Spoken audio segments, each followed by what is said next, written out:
Paul Jackson is a renowned American artist known for his unique and vivid paintings using watercolors. He's been featured as one of the master painters of the world in The Artist magazine. His artwork has graced the cover 4 times. Paul's work has been featured in American Artist, Watercolor Magazine, Watercolor Magic, Forbes, the New York Times, and the Wall Street Journal, among others. Paul travels the world shooting drone footage to add a unique perspective and inspiration for his paintings. Much of his portfolio hangs in private collections, museums, and public buildings. His colorful style has gained fans and praise worldwide. The people that collect my paintings, they're generally people with an affluent lifestyle, but paintings to them are special because they're original. Their clothes, their cars, their house are all copies of something. Everything in your life is basically a copy of something else, but paintings are one of a kind. They're a moment in time that's captured on paper. They're an experience that I had that I get to share. And the one-of-a-kind painting is one of those captured moments. I can only do so many, and people treat them as treasures. I found Tonka and heard there was a castle ruins up on the hilltop there near the Lake of the Ozarks. It was foggy and we had some really good atmosphere, but it was absolutely the perfect day to fly that particular park. When we were done, I backed off the castle a little bit and started shooting some still shots. And one still shot in particular caught sort of the color of the castle in the morning sunlight in just the most incredible way.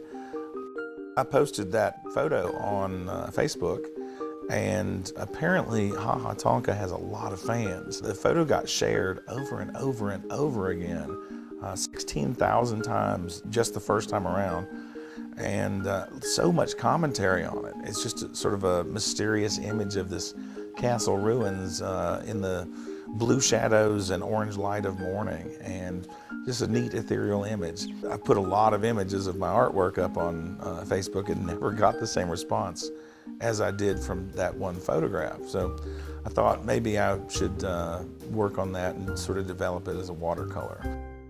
The castle at Tonka State Park was started by a businessman named Robert McClure Snyder in 1905, but he was killed in an auto accident in 1906, and it was later finished by his sons. It burned in 1942, I believe, and it was purchased in 1978 by the Missouri State Parks so that it would be open to the public. And it's an amazing state park. I'm not surprised that they left the castle ruins because they're a really super interesting place to explore. Watercolor doesn't really look exactly finished to me unless I put at least 2 layers on the paper. I tend to do even more than that, probably 10 to maybe 100 layers sometimes, depending upon the piece.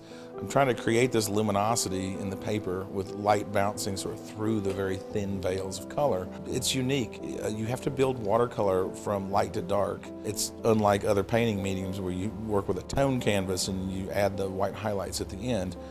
With watercolor, the paper is the equivalent of the brightest light of the sun. We actually shade it down for everything that we paint. The highlights you have to consider first and then paint everything else around them.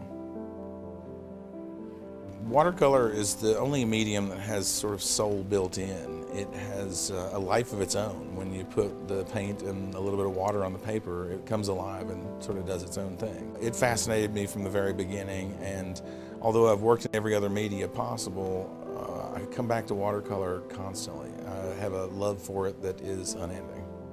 Most of my work takes 3 weeks to 3 months. It really depends on the complexity of the subject. It's really hard to put art on a deadline or figure out exactly the timing of it, but I can sort of guess now after 30 years of painting that I've got about a month in this project. I paint whatever fascinates me today. Whatever fascinates me this week, that's what I'm working on.